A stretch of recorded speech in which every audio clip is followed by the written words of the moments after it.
Vamos falar agora de um tema que está diretamente ligado à nossa qualidade de vida e à prevenção de doenças, que é a saúde vascular. Muitas vezes só lembramos das veias e artérias quando algum problema aparece. Mas a verdade é que cuidar dos nossos vasos sanguíneos é fundamental para garantir boa circulação, evitar complicações e viver mais e melhor. E a alimentação tem um papel essencial nesta história. E para nos ajudar a entender melhor, e quais as escolhas na mesa podem proteger nossas artérias, melhorar o fluxo sanguíneo e prevenir doenças, eu converso agora com a nutricionista clínica Cristiane Leite. Bom dia, Cris. Bom dia, Jorge. Muito obrigado pelo convite. É um prazer estar aqui. Bom, vamos começar por um detalhe que é o mais importante, O que é a saúde vascular e por que ela é tão importante para o nosso bem-estar? A saúde vascular diz respeito ao todo o bom funcionamento das artérias, das veias, dos vasos menores, dos microvasinhos, porque faz toda a parte da irrigação sanguínea do nosso corpo, o transporte de oxigênio, o transporte de nutrientes. Então, a saúde vascular diz respeito a todo o funcionamento adequado, dessa aparelhagem aí, que é os nossos vasos, os maiores e os menores. Cris, e quais são as principais doenças ou problemas vasculares que a alimentação pode ajudar a prevenir? Jorge, é muito importante que se diga que no Brasil, 30% dos óbitos anuais diz respeito a doenças cardiovasculares. Então, é um dado muito importante e é alarmante também, porque nos últimos estudos mostrou-se que até 2040, que está batendo aí na porta, esse percentual vai aumentar muito. Então, entre as doenças cardíacas congênitas ou hereditárias, ou aquelas causadas pelo estilo de vida, nós temos aí o maior fator de óbito, de fato. E relacionando essas condições com a alimentação, eu elenco 3 muito importantes, a diabetes, que ela diminui a oxigenação dos tecidos, principalmente os membros inferiores, pernas e pés. E nós temos também a hipertensão, que está relacionado tanto quanto à alimentação, mas muito também com o estilo de vida, o estresse. E também o perfil lipídico, as dislipidemias, o colesterol alterado, triglicerídeos alterado. Então, são 3 questões clínicas intimamente relacionadas à alimentação e que levam também a doenças cardiovasculares. Existe ligação direta ou relação direta entre a dieta e a circulação sanguínea? Direto. Especialmente quando eu tenho, hoje eu tenho quadros muito frequentes de resistência insulínica, que é o pré-diabetes, e o diabetes já instalada, tanto tipo 1 quanto tipo 2. A diferença é que diabetes tipo 1, normalmente o indivíduo já nasce, tem uma hereditariedade, e o tipo 2 realmente está relacionado intimamente com o estilo de vida. E especialmente com aquele excesso de tecido adiposo na região central do corpo. E aí leva-se à resistência insulínica e depois desemboca no diabetes. Quando eu tenho esse quadro, Jorge, eu tenho as células, a hemoglobina, que é a célula que transporta o oxigênio no nosso corpo. Quando eu tenho um excesso de glicose, comumente as pessoas falam açúcar, alto no sangue, mas é a glicose. Quando eu tenho essa molécula aí em alta quantidade no sangue, ela se gruda à hemoglobina e aí a hemoglobina não consegue fazer uma das suas funções primordiais, que é transportar oxigênio. Então, um dos pontos é o controle da diabetes e evitar que se chegue à pré-diabetes e à diabetes. E o outro ponto é o colesterol, que também está intimamente relacionado com a nossa alimentação. O colesterol, 70% dele é produzido no nosso próprio corpo, né, no nosso fígado. 30% é da alimentação. Muitas pessoas já têm uma produção exagerada de colesterol, então ele vai estar sempre um pouquinho mais alto, Jorge, que é o que nós chamamos de colesterol familiar. Então, normalmente, está relacionado à hereditariedade, né? Mas esses 30% que não são produzidos pelo corpo, que são pela alimentação, nós temos que cuidar. Porque um colesterol alterado, ele pode levar a um processo chamado aterosclerose, que é uma plaquinha de gordura e outros resíduos metabólicos que vão obstruindo a passagem do sangue. Pode levar, inclusive, a um AVC e por aí vai. Todo cuidado é pouco, né? Então, vejo que a alimentação tem intimidade com as doenças vasculares. E quais alimentos são considerados aliados para manter os vasos sanguíneos saudáveis? Jorge, quando eu falo da alimentação, é sempre algo muito amplo, né? Então, especialmente ter uma boa qualidade alimentar, porque aí eu vou prevenir os fatores de risco, que é um deles é a obesidade, a resistência insulínica, né, a hipertensão e por aí vai. Mas quando eu penso em alimentação, primeiro, manter peso adequado. Quando eu falo peso adequado, Jorge, eu gostaria de frisar, deixar muito claro que as pessoas linkam muito o peso adequado ou o tratamento para emagrecimento muito à estética. E eu gostaria que as pessoas começassem a deixar essa ideia da estética um pouco de lado e pensar que exercício físico, qualidade de alimentação, controle do estresse, manejo do sono, um sono de qualidade, é para a sua saúde. É para você viver bem. A gente fala longevidade, né, Jorge? Sim. Mas é viver muito, vivendo com qualidade. Não é viver muito acamado, não é viver muito cheio de problemas de saúde que te impede de ter uma qualidade de vida, né? Então, quando eu penso em alimentação, num contexto maior, qualidade de alimentação no controle de peso e na ingestão de alimentos, especialmente antioxidantes. Aí é a gama de alimentos, especialmente vegetais, que eu sempre friso, né?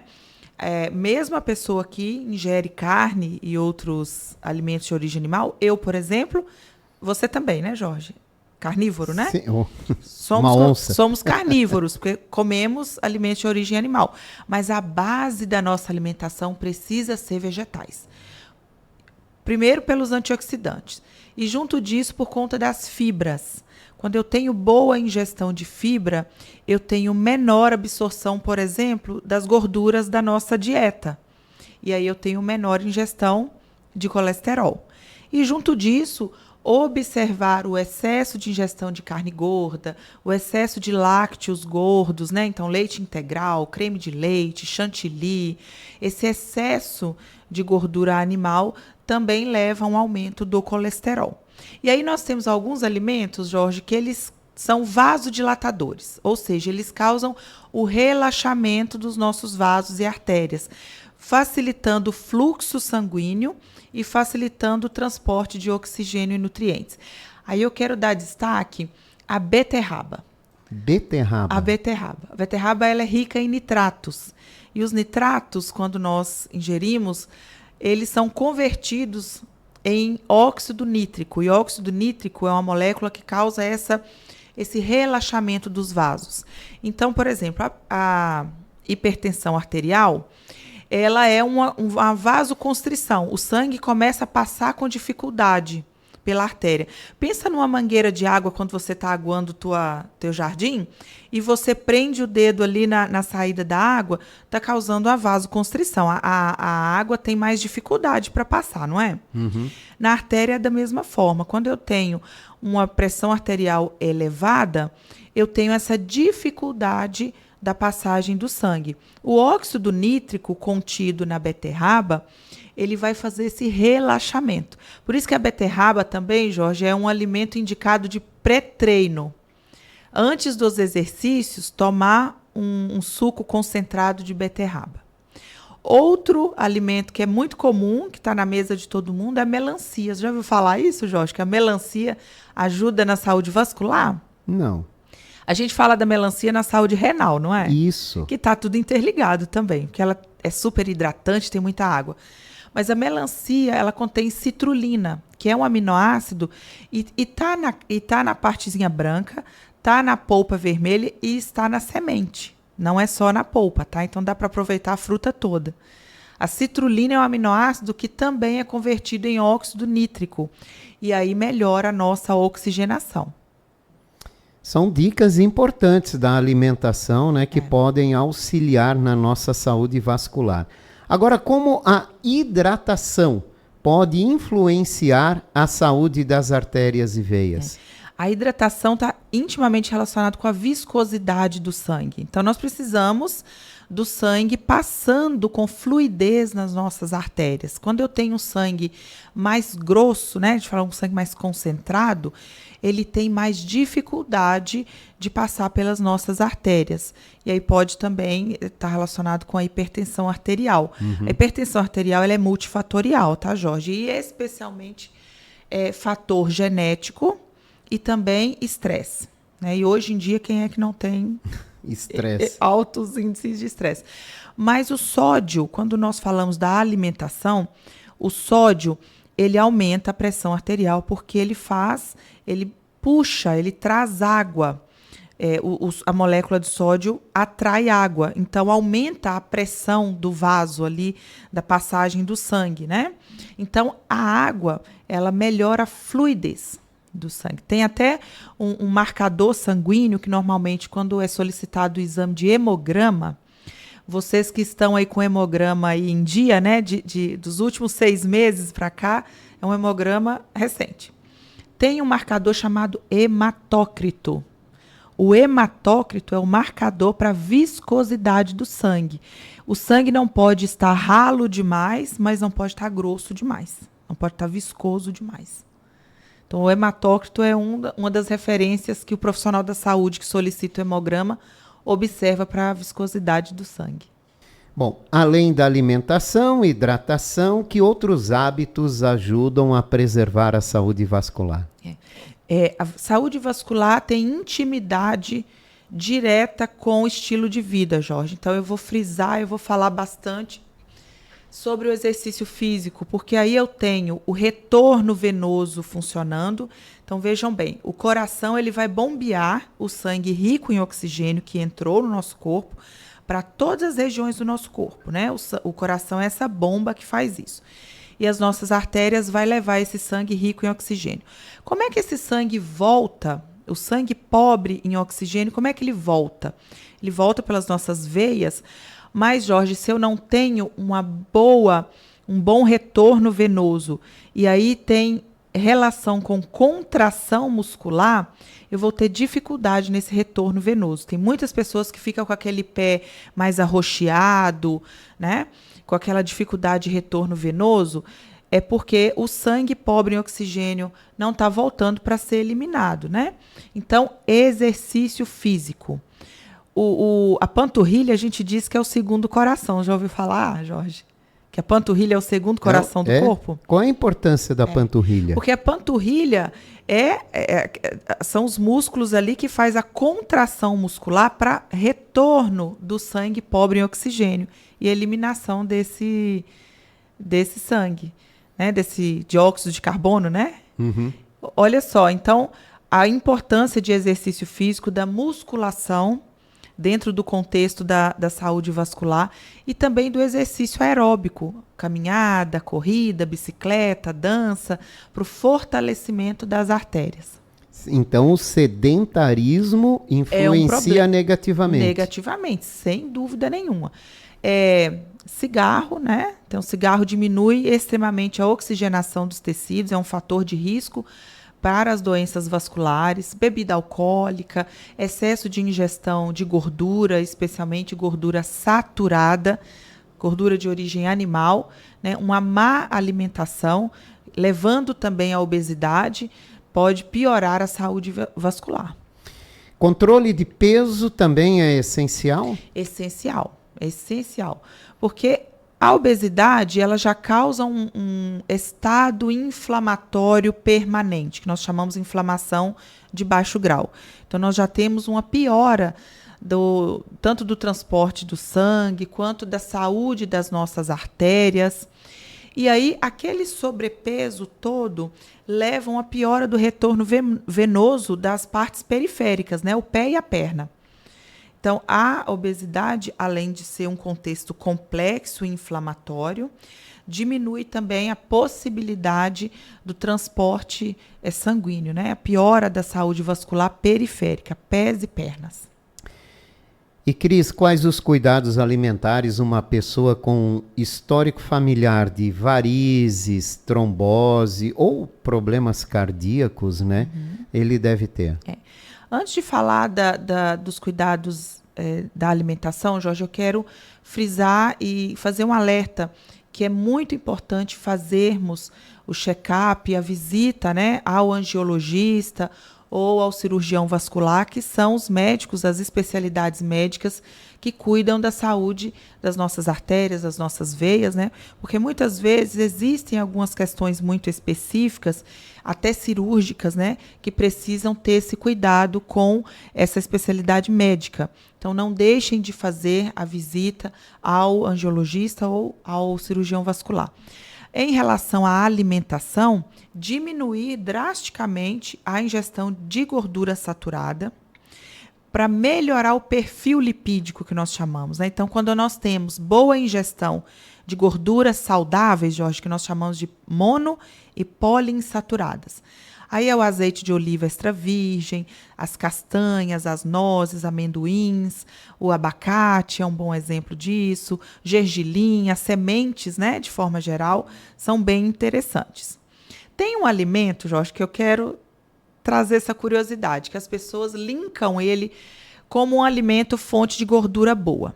É um alimento muito saudável, mas é um alimento que tem bastante ácido graxo insaturado, ou melhor, perdão, saturado, que se assemelha à gordura da carne, que é o óleo de coco. O óleo de coco consumido em excesso, ele aumenta o colesterol também. E normalmente as pessoas acham que é um alimento saudável, né? Para melhorar o colesterol. Exato. Né? Ele tem, sim, ácidos graxos monoinsaturados, sim, não é um alimento que não é saudável, tá? Mas tem que ter cautela, porque o excesso do consumo do óleo de coco pode elevar o colesterol também. Tá? Cris, nesse aspecto aí de doenças vasculares, né, existe diferença de cuidados entre homens e mulheres? A mulher tende a ter mais problemas vasculares, também por conta da questão hormonal.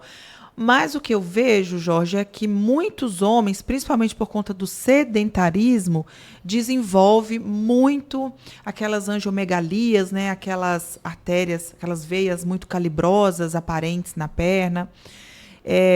Ambos precisam cuidar muito.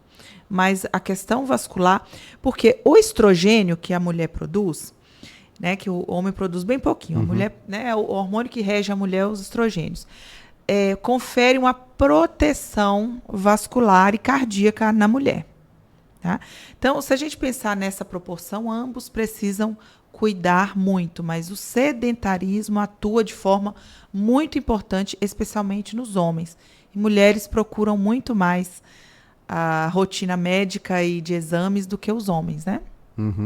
Cãibras frequentes têm a ver com o sistema vascular? Cãibras tem muito a ver com a contração muscular, né? A potássio, magnésio. Em excesso ou em falta? Em falta. É a contração muscular. Está relacionado com cãibras. Claro que também com... Se a pessoa, o indivíduo, tem dificuldade com elasticidade, flexibilidade, também vai desenvolver cãibras, mas as cãibras têm intimidade com a falta de alguns minerais. E você pode sugerir um cardápio simples para ajudar na prevenção de problemas vasculares? Claro. Então, para a saúde vascular, então, os alimentos vasodilatadores é muito interessante. Então, ter rotina, né? Ter sempre ali, por exemplo, a melancia, a beterraba, o cacau também, Jorge. O cacau tem uma substância chamada teobromina, que ajuda no relaxamento dos vasos. Então, dentro desses alimentos são vasos. Mas no cacau, quando você fala, está chocolate. no chocolate pronto ou no é. chocolate aquele mais puro, né? O chocolate Menos pronto, adoçado. mas com alto teor de cacau, De né? cacau. Porque aí é o cacau em si que contém a teobromina. Mas aí, os chocolates com alto teor de cacau, acima de 60%, a gente já tem esse benefício. Né? É importante, então, saber disso, né? E o controle da glicemia. Né? E o controle da glicemia está relacionado com o controle de peso também. Nós temos pessoas magras que também têm diabetes. E diabetes, como eu falei, ela se desenvolve, é uma questão muito complexa. Mas eu preciso do controle do peso para eu não ter a resistência insulínica e não se desdobrar na diabetes. Né? Lembrando que a diabetes piora a oxigenação, né? Principalmente os membros inferiores. Infelizmente, não é incomum encontrarmos pessoas que chegam até a amputar membros inferiores, dedo, né? Porção do pé, por conta dessa falta de oxigenação, e aí aquele pedaço ali, ele morre, né? Não chega transporte de oxigênio, não chega nutrientes. E cuidar com o excesso de ingestão de gordura saturada, Jorge. Hoje em dia está, infelizmente, na moda, né? Eu digo moda porque realmente não tem comprovação científica, que é a dieta carnívora, que é o excesso de ingestão de alimentos de origem animal, né? Carne, e o empobrecimento da ingestão de alimentos vegetais que são ricos em fibras. Todos os estudos mostrando a relação da alimentação com doenças cardiovasculares, fala da importância da necessidade da ingestão de fibras. E hoje é considerado necessário 30%, 30 gramas de fibra por dia, de 25 a 30 gramas. E para a gente alcançar essa quantidade, Jorge, não é no alimento, não é 30 gramas de fruta, é 30 gramas de fibra. Então, eu preciso ter de 3 a 5 porções de frutas por dia. Então, pulverizar essas porções de frutas ao longo do dia. Tanto quanto a ingestão de legumes e folhosos, né? De 1 a 2 vezes ao dia. Na nossa cultura alimentar é no almoço e jantar. Exato. Né? Tanto quanto feijões, aveia, psyllium, sementes, são fontes de fibra. Então, nós precisamos ter fibras em praticamente todas as refeições do dia. Lembrar disso sempre, né? Lembrar disso sempre. É verdade. Obrigado, Cris, pela participação e essas dicas tão importantes para a gente ter uma saúde vascular em dia. Exato, Jorge. É um prazer sempre estar aqui. Vamos cuidar da nossa saúde, alimentação, exercício físico, sempre. Obrigado, Cristiane Leite, nutricionista clínica, que falou hoje com a gente sobre saúde vascular.